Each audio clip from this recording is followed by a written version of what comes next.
Aha! Yes! Eureka! Hello.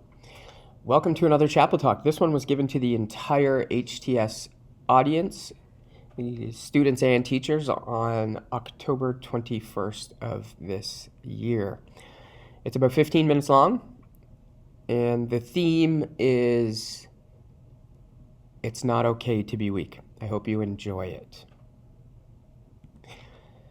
It was a beautiful, sunshiny morning, the kind where there weren't any clouds in the sky, when Rick Riscola was sitting at his desk at Morgan Stanley up on the 40th floor. Suddenly he heard this tremendous explosion that came from across the office, and so he got up quickly and headed over to the window to join the others who were looking out at the building next to them, which seemed to be engulfed in flames. Rick recognized that something terribly was wrong here. And so he turned around and proceeded to calmly walk back towards his desk. That's when an announcement came over the PA system saying there had been an accident at the building next door, but everything was okay and everyone should remain at their desks. Rick knew this was a terrible idea. He needed to evacuate everyone as quickly as possible, so he opened up his drawer and he pulled out a megaphone, a walkie-talkie, and a cell phone. And while people started to panic around him, he turned on his megaphone and said, "This isn't the time for panic, it's the time for evacuation, just like we had planned." And sure enough, just like they had planned, everyone started to file towards the stairway and began their descent down from the 40th floor. On their way down, they got about halfway when at 9:17 a.m., a tremendous shock struck all around them. Something had hit the building. The building swayed back and forth. A piece of concrete started to fall down the stairs. People panicked, cried, screamed. Rick knew that the danger was very, very close now. But instead of panicking, he got on his megaphone and he started to sing a song. One that was from his home country of Wales. It was called the Men of Harlech. It's an old war march. And it worked. It seemed to calm people's nerves. And they continued to head down the stairs. When about 2,700 employees of Morgan Stanley had been evacuated, Rick stopped, picked up his cell phone, called his wife. She was in absolute hysterics. She was asking what was going on, what was happening. And he calmed her by saying, "Listen, you need to stop crying. I need to save these people. And there's more of them that need to be saved. If anything were to happen to me, I want you to know that you were the best thing to come into my life, and I love you very much." He hung up his phone and headed back into a building that was on fire with people pouring out. He was last spotted on the 10th floor, heading up. You see, it's not okay to be weak. On June 5th, 1989, someone known affectionately as Tank Man stood down the might of the Chinese army in a place called Tiananmen Square.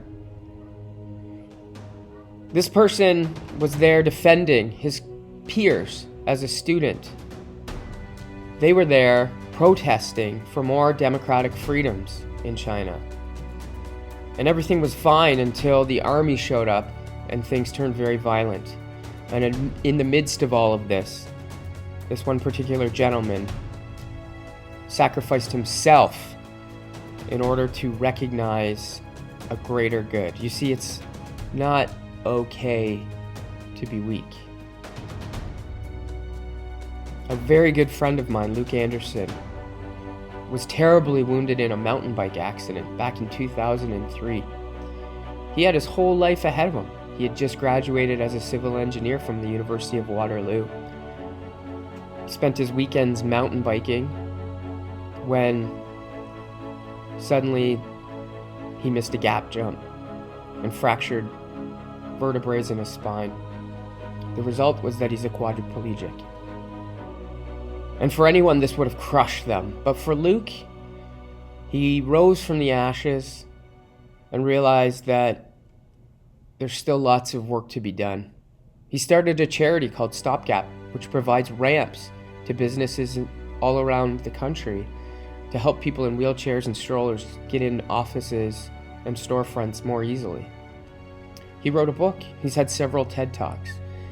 You see, despite all the tragedy, Luke wasn't weak, and neither should you. Now, I don't mean physically weak. I mean like a weak person.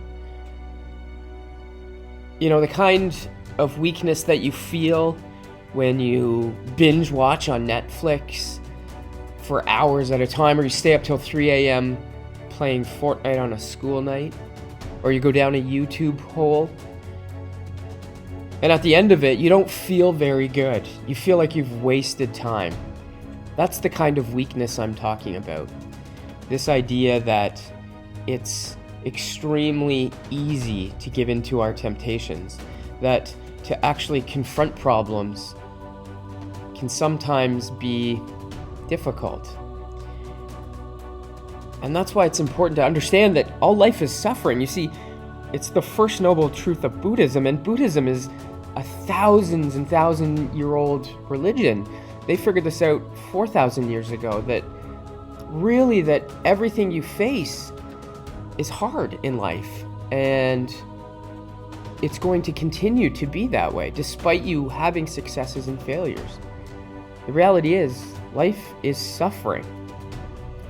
But the interesting part is that if you turn around and you step up and you voluntarily confront the suffering, you'll realize something very interesting. Now, when I say voluntarily, I mean not because your parents are making you do it, not because your friends are making you do it, not because teachers are making you do it or your boss is making you do it, that you are taking on the responsibility to face the suffering. And when you do, you'll realize that you're way tougher than you actually think.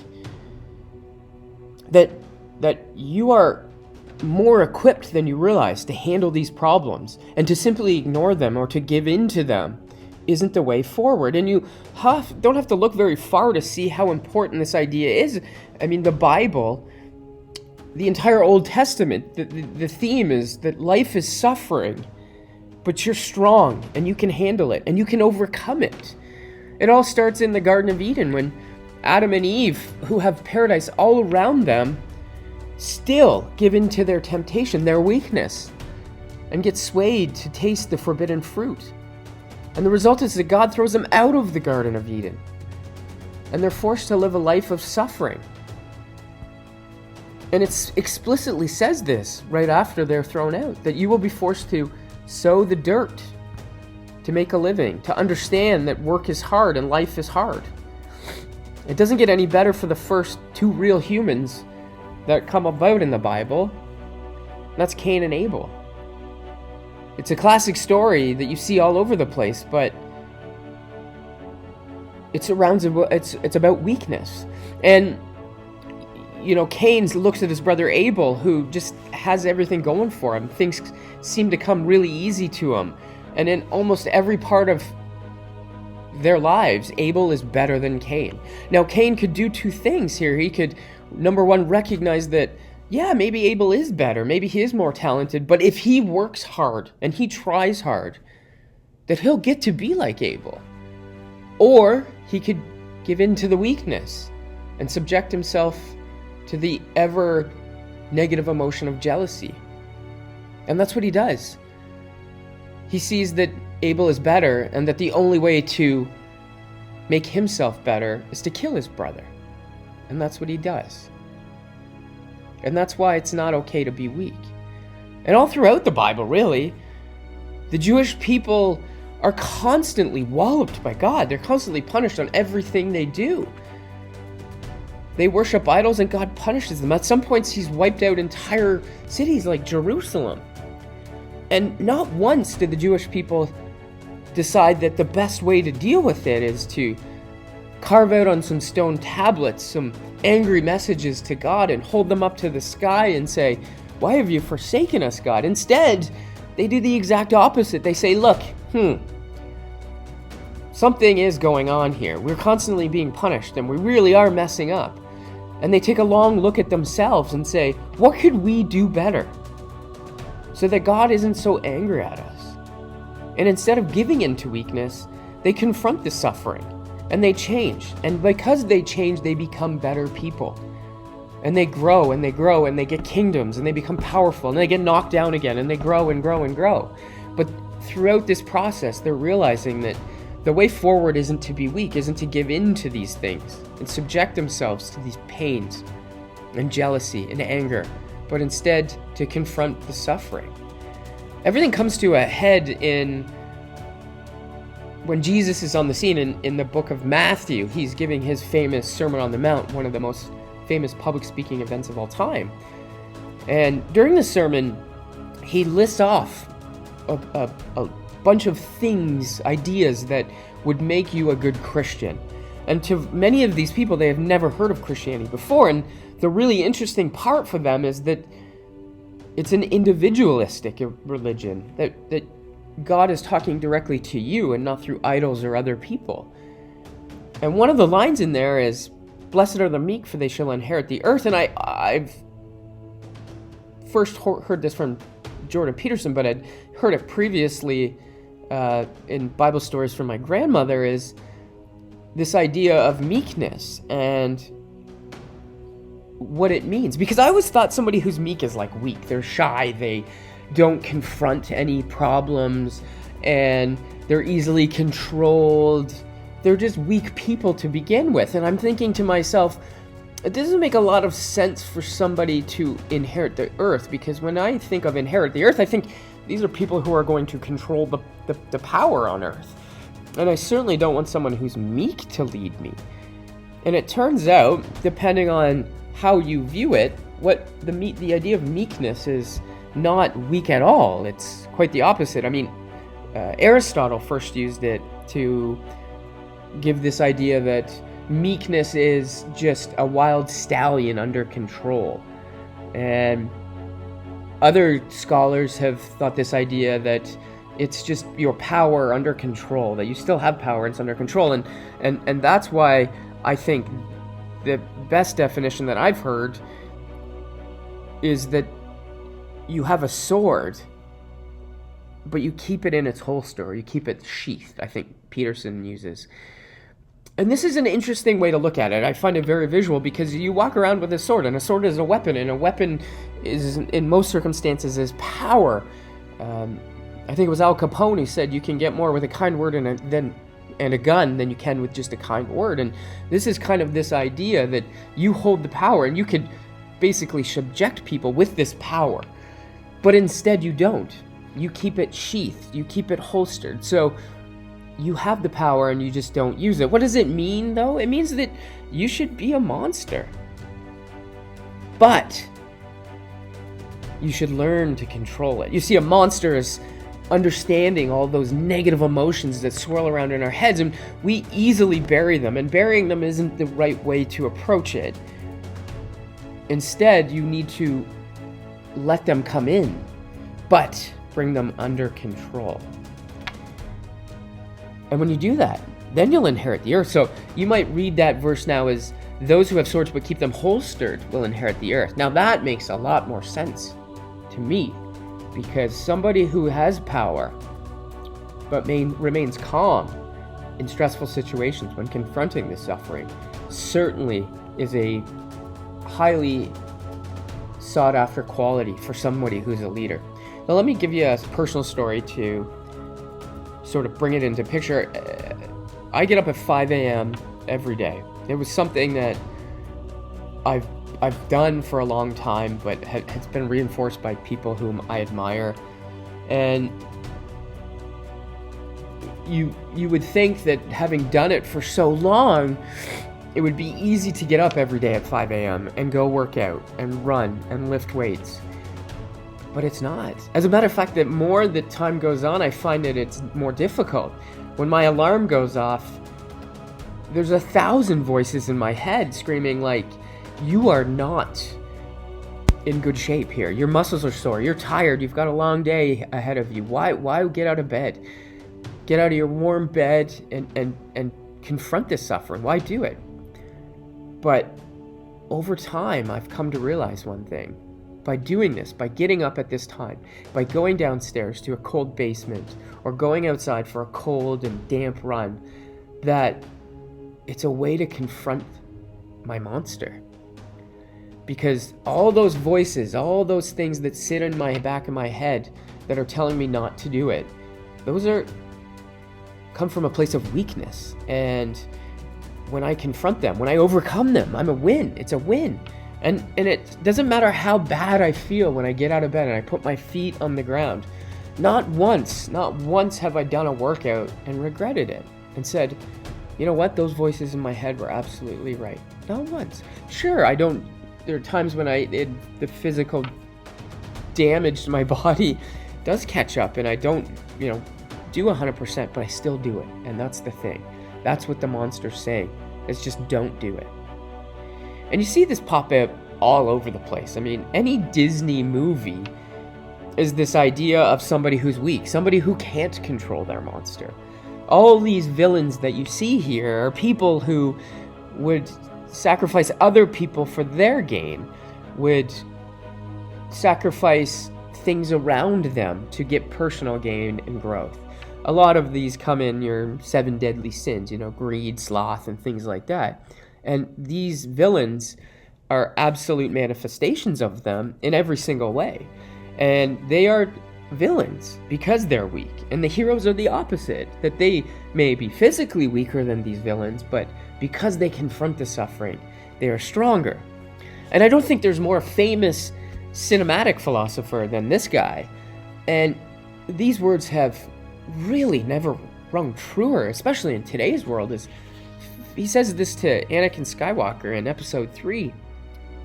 Fear is the path to the dark side. Fear leads to anger. Anger leads to hate. And hate leads to suffering. And isn't that the truth? I mean, isn't that how we view our lives? A lot of times we don't do things because we're simply scared. And then we get mad at ourselves because we don't do them. Because deep down we know that within us we can totally accomplish these things. And because we get frustrated about it, it gets us angry. And that anger can lead to hate. Anger can lead to hate.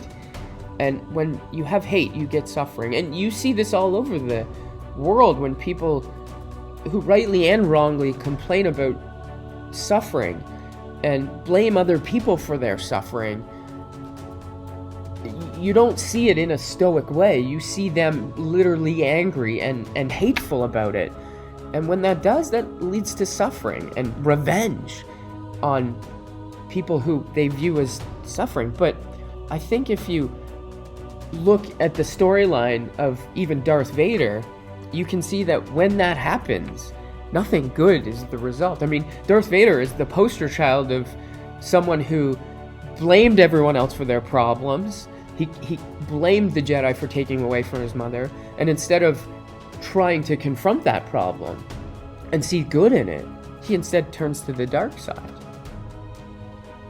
And that leads, and did lead, to a lot of suffering in the Star Wars world, did it not?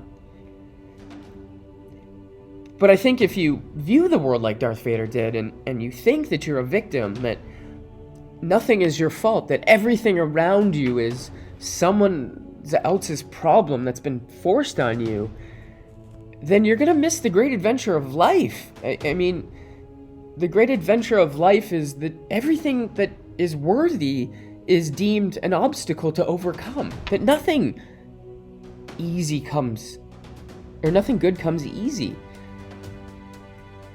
And that's the whole purpose of life, that when you turn and confront the suffering, that you're overcoming a problem, and when you win, you feel so much better. And that's exactly how I view my workouts in the morning, is that I'm overcoming something, and then when I win to start the day, then the rest of the day is a piece of cake. And no matter what problems come my way, I can say, you know what, I've already solved a problem, a big one, and this one isn't so bad. And it all comes down to something that every single thinking human understands, and it's this idea of responsibility. And responsibility if you really want your mind blown, is just one word made up of two words, right? What are they? Response and ability. And what does that mean? Well, it means your ability to respond to a situation. Because people will come around and say, well, this is your responsibility. It's your responsibility to walk the dog. It's your responsibility to finish this homework. It's your responsibility to finish this work at your job. Whether you're being paid for it to volunteer or you're being forced to do it, it's still your responsibility. And it's your ability, how you respond to that makes you strong or weak. So if you go around thinking that the problems that you have in your life belong to somebody else, you're giving away your responsibility. And that's actually quite nice, because when you give away your responsibility and you don't take it on yourself, then you just get to complain. You can complain about everything around you. But the great tragedy of it all is that all you can do is complain, because you're not willing to take on those problems and solve them yourself. And that's why I love this picture. And it's popped up. I've seen it on the internet all over the place now, especially in schools, obviously. But your ability to respond to all of these things, choices, grades, successes, words, actions, it's up to you. So when someone says something to you, how are you going to respond? We all know what's right and wrong. We all know that revenge is not the way forward in life, that nothing as good has ever come from revenge, that justice being served is never in cold blood, that your success is completely dependent on you and not some other people. And somebody might say, well, there are luck, and you might come from a rich family, and so they pass these things down to you. That's absolutely true, but to varying degrees. If somebody in my family was wealthy and gave me money, it would be my responsibility to use that money for good. And so we have these things ingrained in us through thousands of years of evolution, that when we confront problems, those who solve those problems become the leaders. They're the ones who inherit the earth. And you see this everywhere. You see this with doctors. Some doctors go to medical school for years and years and years, and the first thing they do when they graduate isn't go buy a car and buy a house, is they hop on a plane to go to places like Africa, where they're in desperate need of medical care. And they work for free for years sometimes. Meanwhile, back at home, they have all this debt that they've got to cover. And they could be easily working as a surgeon, making lots of money, but they don't. Because there's a responsibility as a medical professional for you to better the world. There's a responsibility for you to better the world. And the biggest complaint about this is well, it's just too hard. Everyone says it's just too hard to do it. Making my bed, it's a simple task. And I could do it every morning, but some days I'm tired, some days I'm hungry, some days I sleep in, and it gets to just be too hard. And if that's you, if that's what you think of, this is what I offer you. Finally, in SEAL training, there's a bell. A brass bell that hangs in the center of the compound for all the students to see. All you have to do to quit is ring the bell. Ring the bell, and you no longer have to wake up at 5 o'clock. Ring the bell, and you no longer have to be in the freezing cold swims. Ring the bell, and you no longer have to do the runs, the obstacle course, the PT, and you no longer have to endure the hardships of training. All you have to do is ring the bell to get out. If you want to change the world, don't ever, ever ring the bell. You have a choice of every moment of every day. Are you going to be strong, or are you going to be weak? And one way to look at it is, don't ever ring the bell. Thank you.